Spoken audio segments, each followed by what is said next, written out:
nem com a fresquinha, né, da chuva, o calor da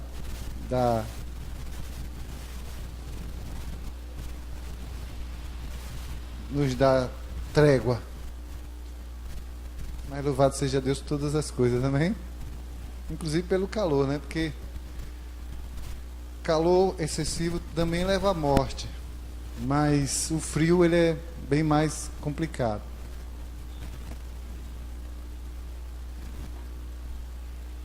Porque no calor, se tiver uma sombra, a gente se vira. Diminui. Mas no frio, não tem sombra para frio, né? E hoje, a palavra que a gente tem para os irmãos é uma palavra que vai dentro dos nossos propósitos, né? Mas eu creio que acima de tudo dentro do propósito de Deus, que é uma palavra voltada para completar a ministração da quarta-feira próxima passada. Na quarta-feira próxima passada nós falamos sobre jejum. Jejum, inclusive, que eu sou grato a Deus, porque estou acabando o meu hoje, né? E foi realmente um período de consagração muito complicado, porque a gente às vezes nem sabe quanto o nosso cotidiano está cercado de produtos de origem animal. E a gente ficou, de uma certa forma, dependente desses produtos, né? De almoçar, de jantar, tomar o de jejum da manhã, tudo tem um quê, ou leite, ou queijo, ou a manteiga, o ovo. Complicado você ficar sem essas coisas, porque você está, né, no cotidiano. E realmente foi um grande desafio esse jejum, que eu devo fazer outros desses novamente, mas me preparar mais psicologicamente, porque realmente é complicado. Mas estamos em jejum também, a igreja, desde de segunda-feira até o próximo domingo, no jejum do lanche, que também é um jejum bem complexo, né? Não fazer um lanche nesses períodos aí, tomou café agora só amanhã de manhã, é um grande desafio. Mas louvado seja Deus, porque tudo tem o seu propósito, o propósito da edificação da igreja, o propósito do crescimento, o propósito da santificação. O meu propósito é pela consagração de novos apóstolos lá em Manaus agora, nesses dias do Congresso Internacional da Visão Celular, no modelo dos Dovens. Novos apóstolos serão consagrados e também para que Deus derrame graça, né? Todo esse congresso tem o Fruto Fiel lá em Manaus, e o sambódromo todinho é tomado por células, e é um espaço muito grande. Na minha consagração tinha aproximadamente 92 mil pessoas, então era muita gente, né, glorificando a Deus, e nós louvamos a Deus por isso. Mas qual é o tema do nosso estudo de hoje? Nós vamos falar um pouco sobre fé, né?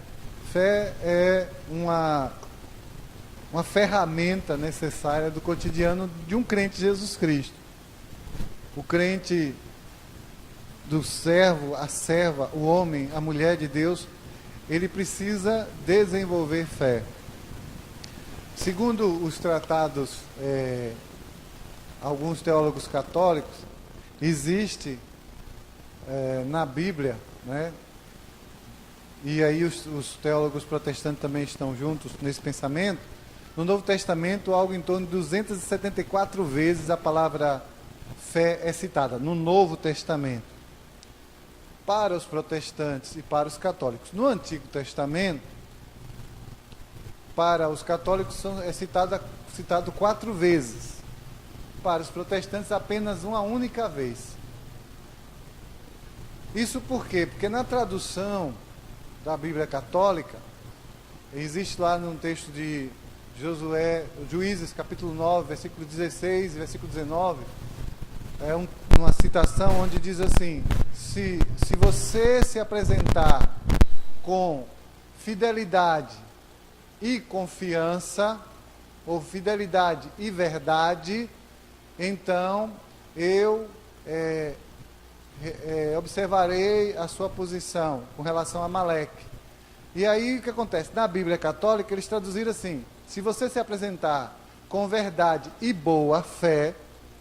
Então tem a palavra boa, hífen, fé. Então realmente a palavra está lá. E eu fiz uma pesquisa para confirmar e comparei com a Bíblia, uma das Bíblias de maior referência do mundo, que é a Bíblia King James, no idioma inglês. E lá no inglês está escrito sinceridade, ao invés de boa fé.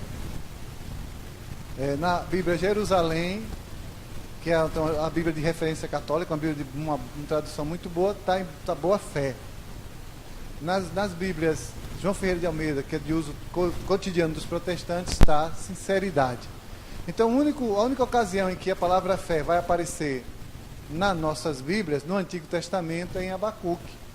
Abacuque capítulo 2, versículo 4. Abra a sua Bíblia. Mas esse texto de Abacuque 2,4, ao meu ver, ele é extremamente completo. Ele é suficiente, e só a sua citação abarca todo o Antigo Testamento. Isso por quê? O que diz em Abacuque 2,4? Diz assim: e eis que a sua alma está orgulhosa, não é reta nele, mas o justo, pela sua fé, viverá. Por que esse texto ele é completo na sua instrução? Primeiro, porque Abacuque é um profeta que demonstrou na sua vida, na sua profecia, uma profunda fé, né? Uma profunda esperança e confiança no Senhor. Mas ele fala o seguinte, ele diz assim, olha, existe um problema na alma, ela está orgulhosa. Em alguns textos a tradução fala de alma inchada. Alma orgulhosa, alma inchada. Aqui a gente tem soberbo e sua alma não está reta, não é reta nele. Por quê? O que é uma alma inchada, uma alma soberba? Alma que confia única e exclusivamente na sua própria força. A alma que acredita que tem domínio sobre tudo e sobre todos. Tem domínio sobre sua vida, sobre o seu presente, sobre o seu futuro. Que acredita que rege todas as coisas e que ele é o centro do seu universo. Que ele pode, né, fazer aquilo que ele pensa. Ele pode plantar e ele pode colher, ele pode ir, ele pode vir. É aquela história, os irmãos mais antigos da igreja sabem, é a história do homem que virou sapo, né? Ele chega para o amigo e diz assim, olha, eu vou lá no centro e volto daqui a pouco. E o amigo diz assim, rapaz, não fala assim, fala se Deus quiser. Ele diz, que negócio de Deus quiser nada, eu vou e volto. Ele diz que ele foi no meio do caminho e virou sapo. Passou um ano na lagoa comendo mosquito. Depois de um ano ele desvirou de sapo e voltou a ser gente. Passado um ano ele encontra o mesmo amigo. Rapaz, aquele dia você não voltou? Faz mais de um ano que eu não lhe vejo. Onde é que você andava? Você não quer nem saber. Eu virei sapo. Passei um ano na lagoa. Está vendo aí? Você disse que voltava, não voltou, né? Sempre diga se Deus quiser. Aí tá bom, eu estou indo lá no centro de novo, volto daqui a pouco. Rapaz, diga se Deus quiser. Não vou falar se Deus quiser não, porque se Deus quiser eu vou, se Deus não quiser tem lagoa. Ele continuou com a alma dele soberba, continuou com a alma dele inchada, porque confiou em si próprio. E aí, Abacuque diz assim, que existe uma diferença entre aquele que habita no mundo, aquele que habita na ilusão do engano, e aquele que habita no conhecimento de quem Deus é. Quem conhece quem Deus é, vai viver mediante a sua fé. Vai viver mediante a sua expectativa de como Deus vai agir na sua vida. E aí você pode dizer assim, a minha fé sempre vai ser precedida de sucesso? Não. Porque muitas vezes a gente, e aí entra no contexto do Antigo Testamento sobre fé, que fé é colocar em Deus a confiança colocar em Deus o entendimento de que Ele é Deus. E que todas as decisões que Ele tomar são as melhores para a minha vida. Então muitas vezes eu posso não estar entendendo o que Deus está fazendo, mas eu tenho que confiar no que Ele está fazendo, porque o que Ele está fazendo é o melhor para mim. O entendimento da nossa fé contemporânea é que eu posso fazer as coisas porque a minha fé pode mudar, porque a minha fé pode transformar, porque a minha fé pode mover a Deus. Não, a minha fé é depositada nele, não Ele em mim. O justo terá o seu dia a dia em fé, ou seja, eu em paz eu me deito, e em paz eu vou acordar, porque o meu Redentor me guarda. Mil cairão ao meu lado, 10.000 à minha direita, mas eu não serei atingido. Por quê? Porque o Senhor está comigo. A sua vara e o seu cajado me consolam. Ou seja, aonde está a força? Está na minha fé ou naquele que eu confio? Naquele que eu confio. Por quê? Porque hoje, nossa fé pode ser depositada em qualquer coisa. A nossa confiança pode ser depositada em qualquer situação, em qualquer experiência, em qualquer expectativa, mas quando você não coloca a sua esperança, seu crer, o seu coração, quando você não coloca em nenhuma dessas coisas, mas coloca em alguém que é confiável, e esse alguém, o único que é confiável é o próprio Deus, você coloca em Deus, você tem certeza, Ele vai reger, e Ele vai me abençoar, e Ele vai me fazer prosperar, e Ele vai me fazer vencer. Eu lembro que, uma certa ocasião, eu estava conversando com um irmão, e estava sentado eu, o pastor e um irmão, e ele chegou para mim e disse assim: acabei de vir de uma entrevista de emprego. Aí eu disse para ele assim: uma entrevista de emprego, mas eu não sei se vou entrar no emprego. Eu falei: por quê? Não, que tinham 9 pessoas. Eu falei: quantos crentes estavam concorrendo com você? Aí, não, eu era o único crente, então o emprego é seu. Por que eu posso garantir que o emprego é meu? Por que eu posso garantir? Se você estiver andando com Deus, em aliança com o Senhor, em obediência, a Bíblia diz que tudo que você fizer, vai fazer o quê? Vai prosperar. E se você não prosperou por quê? Porque algo em você precisa ser ajustado. Ou por quê? Porque Deus tem algo melhor para você. Ou porque não era uma bênção para a sua vida. Ou porque havia uma cilada para você ali. Deus está no controle. E se Ele está no controle, Ele vai fazer o melhor. Não é o que eu quero. Eu entendo às vezes que o meu melhor é isso, o meu melhor é aquilo, mas o melhor de Deus é o melhor. Por quê? Porque é o único que tem consciência, onisciência, presciência de todas as coisas. Deus está no controle de tudo. Eu queria, com os irmãos agora, observar alguns princípios de fé no Antigo Testamento, onde não é dito categoricamente fé, mas é fé. Não sei se os irmãos me entenderam. Não está lá escrito fé, mas é fé. No Antigo Testamento, a expressão, isso aí é uma coisa que tem que ser compreendida. Por exemplo, para nós cristãos, só existe a palavra fé uma única vez no Antigo Testamento. Para os judeus, existe mais de 10 vezes a citação fé. Por quê? Porque a palavra emuná, ela aparece em várias ocasiões, só que o sentido da palavra, ela chama outra coisa, que não é o pensamento diminuto do nosso entendimento de fé. A palavra emuná é muito mais ampla do que a simples menção de fé. Emuná é confiança, emuná é esperança, emuná é certeza, emuná é expectativa em Deus, emuná é olhar e esperar naquele que pode dar, emuná é amém. Deus é fiel para cumprir promessas. Emuná é me alicerçar, como o apóstolo Paulo diz, transformar Cristo na âncora da minha alma. Ainda que tudo diga não, eu confio nele, porque ele é o Senhor, e nele há o poder do sim, e nele há o poder do não. Ainda que as circunstâncias digam não, e no Senhor é que há o poder do sim. E ainda que as circunstâncias digam sim, no Senhor é que está o poder do não. Deus muda todas as coisas. Deus transtorna todas as coisas. Deus abençoa aqueles que creem.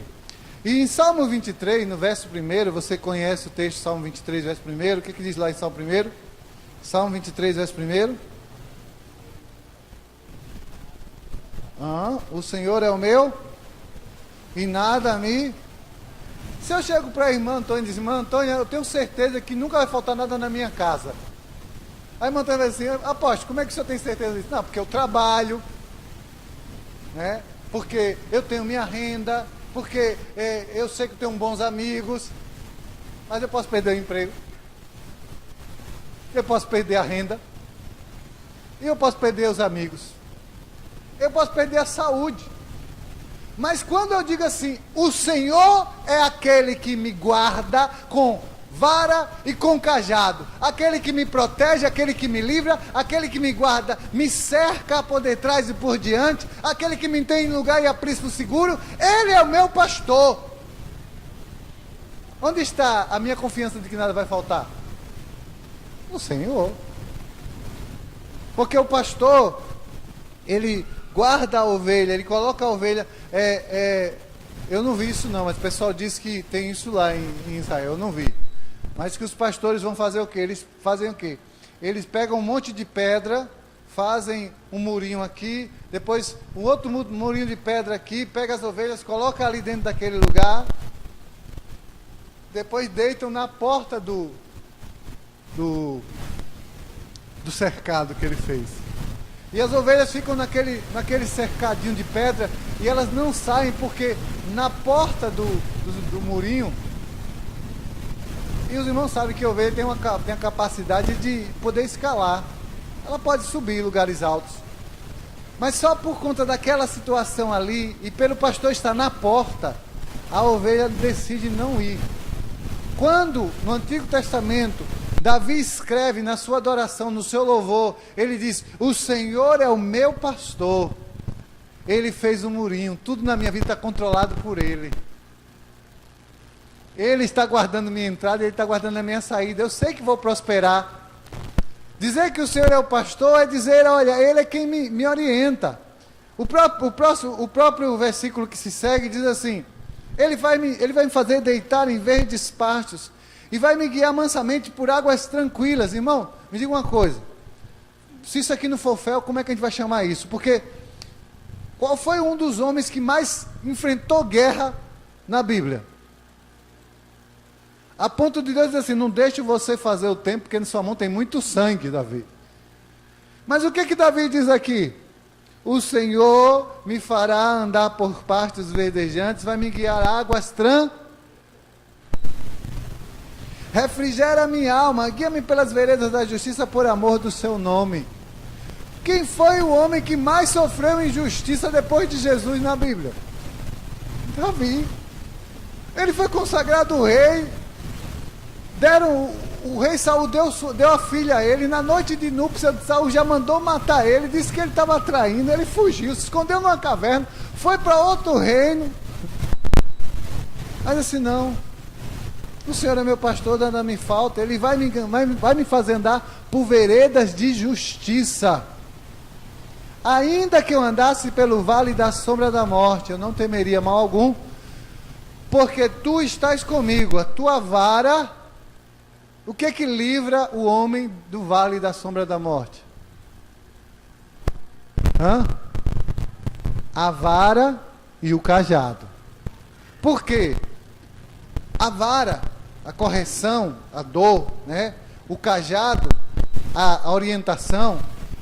O homem, ele é orientado, olha, não vai por esse caminho, não vai por esse caminho. Olha, sabe aquele... esse dia eu vi um vídeo no YouTube, parou umas moças assim, e aí elas começaram a chamar as ovelhas. E gritavam pelas ovelhas. E as ovelhas nada, tá tranquila lá. Aí foi outra, gritou. E o pastor disse, olha, fala assim. Disse, elas tentaram fazer o que o pastor fez. As ovelhas tudo quietinha lá. Aí foi a terceira moça. Nada. Aí o pastor chegou. Aí fez o mesmo som. Na hora que ele fez a primeira vez, parecia que não ia acontecer nada, não. Quando ele fez a segunda vez, as ovelhas levantaram a cabeça Correram tudo atrás do pastor. E foram para lá, para onde ele estava. Ali naquele lugar. Elas sabem que aquela voz é a voz de segurança. É a voz de alimento. É a voz de força. É a voz de tranquilidade. Davi dizia: se eu ouvir a voz do Senhor, eu não vou entrar em vale de morte. E ainda que eu entre no vale de morte, a sua correção é melhor. Tanto é que mais adiante o Senhor vai dizer para Davi: Davi, você pecou, escolhe aí. 7 dias na minha mão, cair na mão do teu inimigo, ou 7 anos de fome no Senhor, na tua mão. 7 dias na tua mão, porque eu sei que o Senhor é misericordioso. Ainda que a vara venha, ainda que o cajado venha, mas se vier da parte de Deus, e quando vem da parte de Deus, e isso está para nós vamos ter a certeza: eu vou prosperar. Então, quando a Bíblia fala sobre confiança, ela está falando sobre fé. Porque confiar é ter fé. Mas confiar em quem? No Senhor. E aí, a palavra declara: maldito é o homem que confia no homem e tem a ele como seu braço. Mas aquele que confia no Senhor, faz bem. Aquele que confia no Senhor, aqueles que esperam nele, jamais se cansarão. Aqueles que esperam nele, jamais encontrarão frustração, porque esperam em Deus. Uma segunda situação que revela que ainda no Antigo Testamento também existia fé, está em Jó capítulo 19, Jó 19, versículo 25.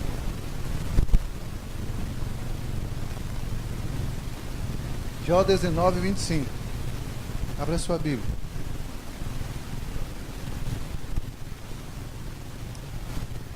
Diz assim: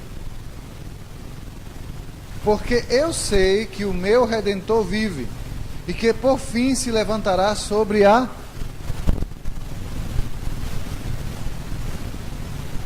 cheio de chagas, cheio de pestilência, sem nada, empobrecido, martirizado, estigmatizado, na pior das condições humanas. E Jó dizia: eu sei, eu sei que o meu, e que por fim, ou seja, ainda que eu venha a morrer, porque essa palavra por fim não é a expectativa de sair do problema. Essa palavra por fim é assim: quando acabar a minha existência biológica, eu sei que o meu Redentor se levantará sobre... Por quê? Porque ele seria depositado no chão. Então quem vai levantar acima da terra sobre ele? O Senhor. Ele diz: olha, eu sei. E quando terminar, não pense que eu fui derrotado, não. Quando terminar, não pense que eu saí derrotado, não. Quando terminar, eu sou mais que vitorioso. Por quê? Porque o meu Redentor, nessa hora, não tem mais desculpa para nada. Ele vai se levantar e ele vai me dar vitória. E aí, isso é fé também. Crer em que o Senhor vai cumprir sua promessa sobre nossas vidas. Não está falando em fé, mas fala sobre crer. Salmo 23 fala sobre confiar. Jó fala sobre crer. Eu creio, meu Redentor está aí, ele vai fazer. Mesmo que seja no fim, mesmo quando ninguém esteja vendo, mas eu sei. Se você pegar, apagar o texto todo, deixar só ali, ó. Eu sei que o meu Redentor, a alma de Jó não está inchada. Eu estou desgraçado aqui, não tenho nada, estou aqui na miséria, eu estou aqui na vergonha, no opróbrio, mas eu sei, meu Redentor, ele vive. Louvado seja Deus. Diga: confiança, crer. Isso é fé. Um terceiro momento que a Bíblia fala sobre fé, sem falar em fé, é Gênesis 12. Gênesis 12, de 1 a 4. O que diz Gênesis 12, de 1 a 4? Fala sobre fé, sem falar de fé. Como assim? Tanto que depois a Bíblia vai citar cada um desses homens em exemplo. Mas Gênesis 12, de 1 a 4, diz assim: ora, o Senhor disse a Abrão: sai da tua terra, da tua parentela, da casa do teu pai, para a terra que eu te mostrarei, e te farei uma grande nação, e abençoarei farei engrandecer o teu nome, e tu serás uma bênção. Abençoarei os que te abençoarem, amaldiçoarei os que te amaldiçoarem, em ti serão benditas todas as famílias da terra. Assim partiu Abrão como o Senhor lhe tinha dito, e foi Ló com ele, e Abrão, da idade de 75 anos, quando saiu de Harã. Agora você diga para mim, esse homem creu? Creu. Esse homem confiou? Confiou. Mas além de crer e confiar, o que ele fez? Ele obedeceu. Porque não adianta você ter fé, não adianta você crer, não adianta você confiar, se você não obedecer. E Abraão obedeceu, e obedeceu loucamente. Isso é a loucura da palavra, essa é a loucura da fé. Fé é isso, fé são ações loucas que a gente faz. Fé são atitudes que contradizem a natureza da instrução cotidiana, contrariam o entendimento do homem natural. Isso é loucura. Isso não pode ser, não funciona assim, não dá certo. Mas o texto diz que Abraão, ele foi convidado por Deus. O Senhor disse para ele: Abraão, sai da tua terra, da casa do teu pai, sai da tua terra, no meio dos teus parentes, eu vou te mostrar uma terra. Deus não disse para ele que onde era a terra, disse: sai que eu vou te mostrar. Irmão, eu morei, eu acho que uns 6, 7 anos em Itabuna. Lá em Itabuna só tinha parente conhecido, só o meu irmão, por parte de pai. José Moinal, o nome dele. E o meu maior problema em Itabuna, da minha família, dos meus irmãos, da minha mãe, é porque minha mãe, ela não tinha parentes aqui, não tem parentes aqui em Aracaju. Mas ela tinha uma rede de amigos muito grande. Os padrinhos dos meus irmãos, o meu padrinho de batismo católico, o padrinho do meu irmão, que é pastor lá no Coqueiral de batismo católico, o batismo do meu outro irmão era antigamente o padrinho chegava junto mesmo. A gente pedia a benção, padrinho e tudo, e eles atendiam, dava roupa, dava material escolar. Se faltasse alguma necessidade, eles estavam ajudando. Havia uma rede, né? Hoje, na linguagem moderna, havia um network friend, uma rede de amizade que nos alcançava. Mas lá em Itabuna, nós não tínhamos network de amigo nenhum. Era só meu irmão. E, para completar, era um irmão muito distante e muito enrolado. E quando eu via minha mãe, às vezes, no desespero, minha mãe sem saber o que fazer, eu me lembro uma vez que faltou comida, não tinha nada para a gente comer, nada, sabe o que é nada? Abria o armário assim, ele falava assim: comida. Minha mãe desesperou, disse: vamos ali, Lula. Eu disse: vamos. Não sabia o que minha mãe fazia. Minha mãe entrou na casa desse irmão meu, Zé Mainá, sem falar nada, ela foi na cozinha, abriu o armário dele, venha. Deu uns 2 gritos lá dentro e voltou para casa. Agora foi que ela pegou na cozinha, pegou vitamilho, coisa de fazer cuscuz, uns pacotes de vitamilho, 2 pacotes de vitamilho. Chegou em casa, água, sal e vitamilho, fez um angu e foi o nosso almoço. Angu de milho com água e sal. Porque não tinha rede de parente para nos apoiar. Se fosse em Aracaju, ela ia na casa do seu Pedro Galo, do seu Antônio Celestino, e eles atenderiam ela, com certeza, auxiliariam. Mas lá não tinha ninguém. O mais próximo estava a coisa de não sei quantos quilômetros daqui para Itabuna, acho que são 600, 700 quilômetros. Deus disse para Abraão: Abraão, saia do meio dos seus parentes, na casa do seu pai, vá para um lugar que eu vou te mostrar. E Abraão não apresentou argumento nenhum. Senhor, é que eu tenho meu network montado. Senhor, é que eu tenho minha casa, eu estou construindo outra. Eu sou um velho, eu tenho 75 anos. Não, Abraão simplesmente olhou, ouviu e obedeceu. Pega a sua Bíblia, você está com a Bíblia aberta aí em Gênesis 12? Abra aí, por favor.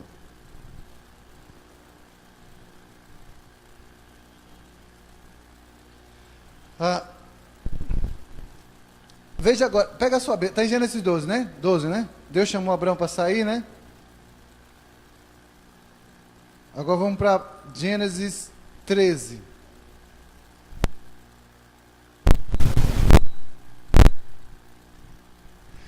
Gênesis 13, verso 2. Alguém pode ler assim bem forte, Gênesis 13, verso 2? Leia bem forte.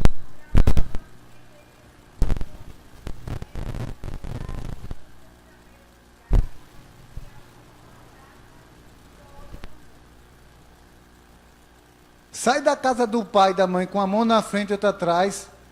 No versículo seguinte ele já é um homem muito rico. Aí você diz assim, então foi por isso que ele confiou em Deus. Não, meu irmão, ele saiu sem estrutura. Mas Deus começou a fazer ele prosperar. Mas fazer ele prosperar por quê? Porque Abraão estava começando a experimentar o agir de Deus. E a primeira ferramenta usada por Abraão foi a sua obediência. Você quer dizer que Abraão não deixou e não desobedeceu depois, não? Foi? Claro, irmão.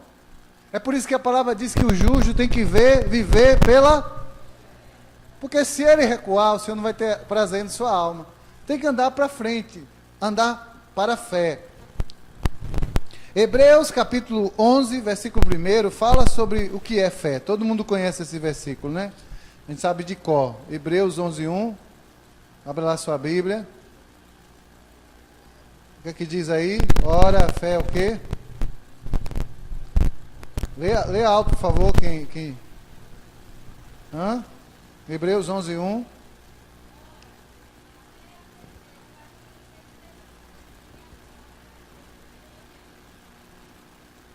Ora, a fé, na minha Bíblia, firme fundamento das coisas que se esperam e a prova das coisas que não se podem ver. Aí, Paulo continua dizendo, porque os antigos alcançaram testemunho. Ou seja, de quem que ele está falando? Ele está falando de Jó. De quem que ele está falando? Está falando de Davi. Está falando de quê? De Abraão. Como é que eles alcançaram o testemunho? Vou te mostrar uma terra, Abraão. Sai, Abraão saiu. Vou te fazer rei, Davi. Davi creu e obedeceu. Eu sou teu Deus, Jó. Jó creu. O que eu preciso fazer? Me mover nessa atmosfera de fé. A fé é a certeza, é o fundamento, é aquilo que me alicerça. Como eu vou me alicerçar em algo que eu não tenho? Me diga. Eu tenho que confiar. Irmão, fé, eu poderia dizer assim, não existe esse versículo não, mas eu posso dizer assim, fé é a certeza do milagre. Que Deus vai fazer alguma coisa. Que Deus está ouvindo sua oração. Fé é a confiança de que tudo que o Senhor está fazendo é o melhor para nós. É a ação mais bendita. Fé é a convicção de que sua vida está nas mãos de alguém poderoso. Que Ele pode salvar. Que Ele é poderoso para fazer infinitamente mais do que pedimos ou... O que eu tenho que fazer para manter essas alianças valendo? Crer, confiar e obedecer. Quando eu saio dessa rota, eu perco a fé. Por quê? Porque você sabe que há uma vara e há um cajado. Porque você sabe que o Deus que você serve é justo. É por isso que eu tenho dito para os irmãos, nós temos que conhecer a natureza do Deus que nós servimos. Temos que aprender acerca dessa natureza, porque se nós não aprendermos acerca dessa natureza, nós nunca vamos servir a Deus na sua essência e integridade. Conhecer que Deus é justo, que Ele não passa a mão em cima da cabeça da gente para tentar enrolar a gente. Deus age. Hebreus capítulo 11, versículo 6, diz assim, ora, sem fé é o quê? É impossível agradar a Deus, porque é necessário que aquele que se aproxima de Deus, creia que Ele existe, e que é galardoador dos que o buscam. A palavra galardoador é aquele que premia com justiça.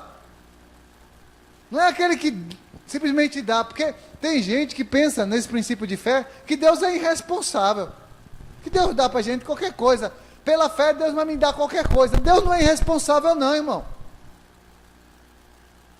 Deus não é irresponsável para lhe dar o que você pede, da forma como você quer, da forma como você acha que deve ser.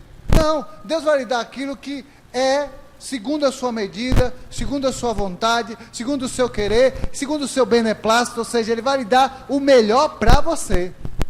E que você suporta, né? Porque não vai lhe dar um peso maior do que você pode suportar. Esses dias estava tendo um leilão de material confiscado pela Receita Federal. Um leilão material confiscado pela Receita Federal. E nesse leilão tinha uma peça de 13 milhões de reais. O quê? 13 milhões de reais. 13 milhões vai dar o quê? Vai dar aí uns 2 milhões e meio de dólares. Um avião a jato. Que uma igreja comprou e não pagou todos os impostos, e a Receita descobriu e tomou. Com certeza, quando o pastor apresentou esse avião na igreja, saiu: bênção de Deus. Mas Deus não dá bênçãos com falcatrua. Botou no altar, Deus peraí. A Receita Federal foi lá e confiscou. Não foi bênção de Deus a Receita Federal confiscar também, não? Não, pastor, foi. Porque o cajado veio para que haja correção. Se o altar é de Deus, Deus vai lhe corrigir. Não tem pra onde correr. E outra coisa, a correção de Deus vem para que você se torne exemplo para os fiéis. Para que você não erre. Para que você não permaneça no erro. Para que você prospere. Por quê? Se você não sei os homens aqui mais, os homens aqui vão entender. Quando você fura a parede para botar uma bucha, você pega a furadeira, você vai, primeira coisa que tem que fazer, se você vai botar uma bucha, S6, S4, S7, você tem que pegar a broca adequada. Você não fura qualquer bucha.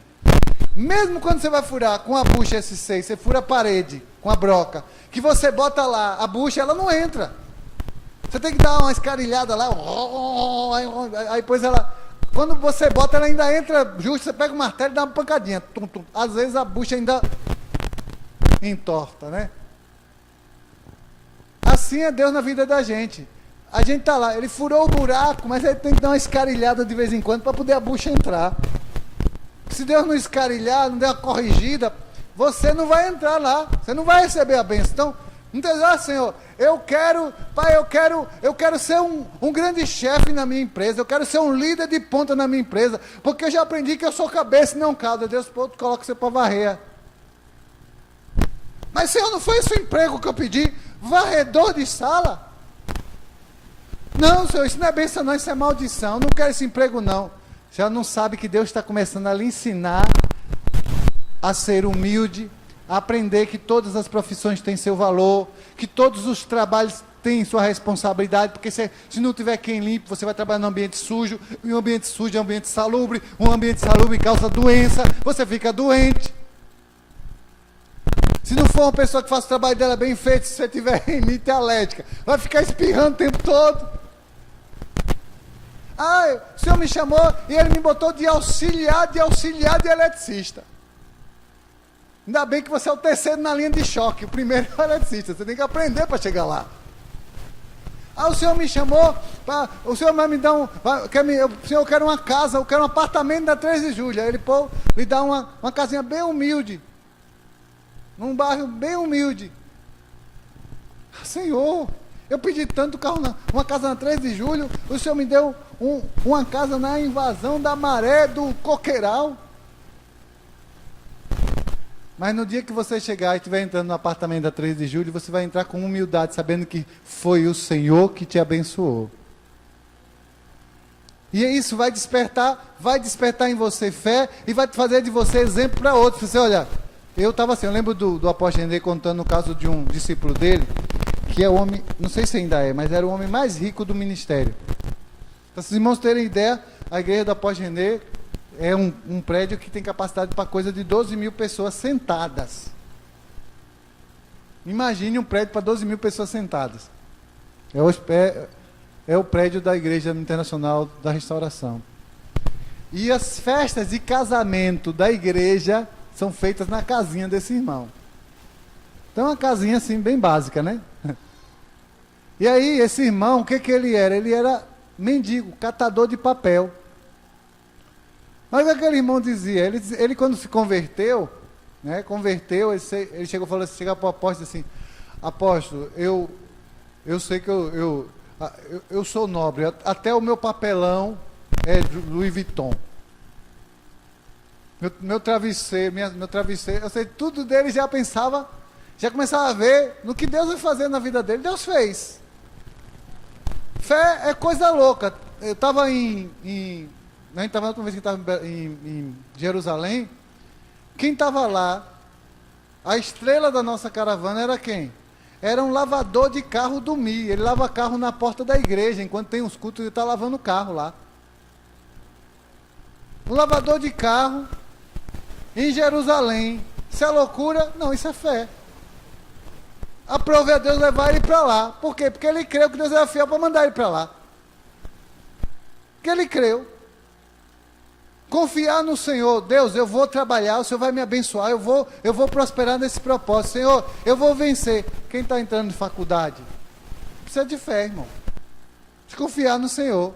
Porque o diabo vai fazer de tudo para você perder a fé, perder a confiança em Deus e começar a confiar em você mesmo, para quebrar a sua cara. Para você quebrar a sua cara. Porque quando a gente começa a confiar na gente, a gente quebra a cara. Faça um histórico, faça uma análise.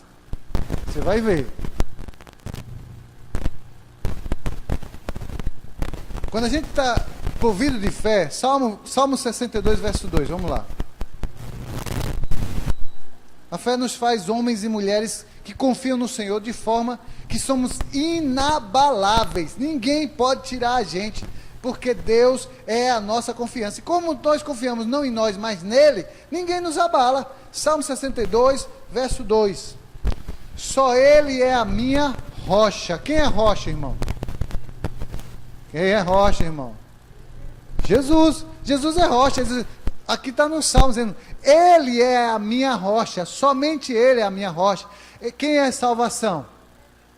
Você sabe, né? Porque aqui tem aqui, só ele é a minha rocha. Se nós fôssemos ler em hebraico, a palavra assim, só ele é Yeshua, só ele é a minha salvação.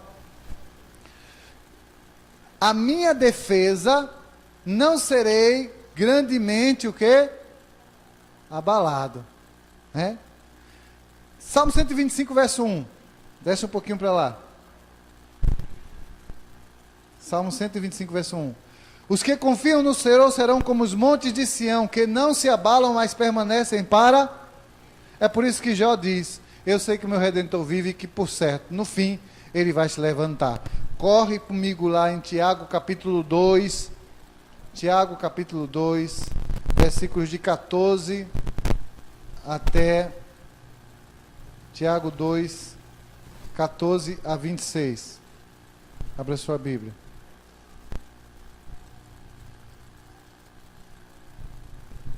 Tiago 2, 14 a 26. Meus irmãos, que aproveita que alguém disser que tem fé e não tiver obras? Porventura, a fé pode salvá-lo? E se o irmão ou a irmã tiverem nus e tiverem falta de mantimento cotidiano, e algum de vós disser, ide em paz, aguentai-vos e fartai-vos, e não lhes der as coisas necessárias para o corpo, que proveito virá daí? E assim também a fé, se não tiver as obras, é morta em si mesma. Mas dirá alguém, tu tens a fé e eu tenho as obras. Mostra-me a tua fé sem as tuas obras, e eu te mostrarei a minha fé pelas minhas obras. Tu crês que há um só Deus, faze bem. Também os demônios creem e estremecem. Mas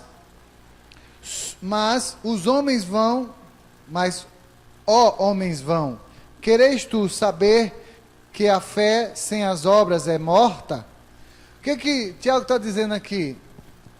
A minha fé precisa mover-se no agir. A minha fé vai ter respostas. E qual é a maior prova dessa resposta? A obediência a Deus, a permanência nele. Você tem fé? Então confie no Senhor. Você tem fé? Então espere no Senhor. Você tem fé? Então mova-se nessa fé no Senhor. Ah, eu tenho fé, mas eu não tomei nenhuma iniciativa. Eu lembro de um irmão que estava desempregado E a gente orava, e orava, e orava, e orava. E eu disse, meu irmão, você está orando. Você já pegou seu currículo, já saiu na rua para procurar um emprego? Não, você vai fazer isso hoje. Prepare seu currículo e saia na rua. E aí eu fui trabalhar, e a gente veio orar, ele foi trabalhar, eu fui trabalhar e ele foi procurar um emprego. Naquele mesmo dia, no final da tarde, ele ligou para mim.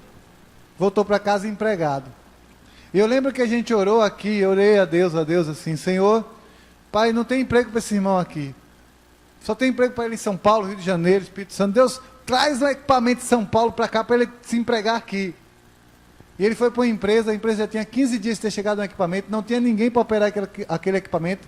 O equipamento tinha vindo de São Paulo, e ele chegou ali, fez um teste e passou, e era a única pessoa que operava o equipamento. Chegou a tal ponto dos técnicos da empresa vir aprender com ele algumas coisas que ele fazia tão bem. Se moveu por fé. Eu criei no Senhor. Nós cremos no Senhor. Mover por fé é agir naquilo que você não está vendo. Mover por fé é confiar, mesmo que você não tenha perspectiva de. Mover por fé é esperar em Deus, Senhor, eu vou fazê-lo. Eu não sei como, mas eu vou fazê-lo. Mover por fé é esperar em Deus, e a fé tem que ser precedida de obra. E qual é a maior obra da fé? Qual é a maior obra da fé? Alguém sabe? Salvação, irmão. Sua salvação foi conquistada na cruz do Calvário. Alguém pode, cabalmente, eu falo em termos físicos, materiais, provar a sua salvação? Só você. Porque é um bem imaterial. Só você e Deus têm. Mas a sua fé é pela salvação. A sua salvação é pela fé. Estamos acabando já. Mateus capítulo 7. Abra sua Bíblia. Mateus 7. Começando no versículo 15. Acautelai-vos, porém, dos falsos profetas que vêm até vocês vestidos como ovelhas, mas no seu interior são verdadeiros lobos devoradores. Porque seus frutos os conhecereis. Porventura, colhe-se uvas de um espinheiro, ou colhe-se figo de um abrolho? Assim toda árvore boa produz bons frutos, e toda árvore má produz maus frutos. Não se pode uma árvore boa dar maus frutos, nem uma árvore má dar bons frutos. Toda árvore que não dá bom fruto, corta-se e lança-se no fogo. Portanto, pelos frutos você conhece. Esse texto aqui fala sobre, para você observar, aqueles que vêm dizendo que são de Deus e não são. Pelos frutos você sabe quem a árvore é. Mas esse texto é um princípio. Se você tem fé, você tem obras. Se você tem obras, você tem fé. E as suas obras têm que ser obras de fé, e não obras de carne, e não obras de humanidade, obras de fé. Efésios capítulo 4, para a gente finalizar, Efésios 4, de 1 a 7. Já passamos do horário. Efésios 4, de 1 a 7.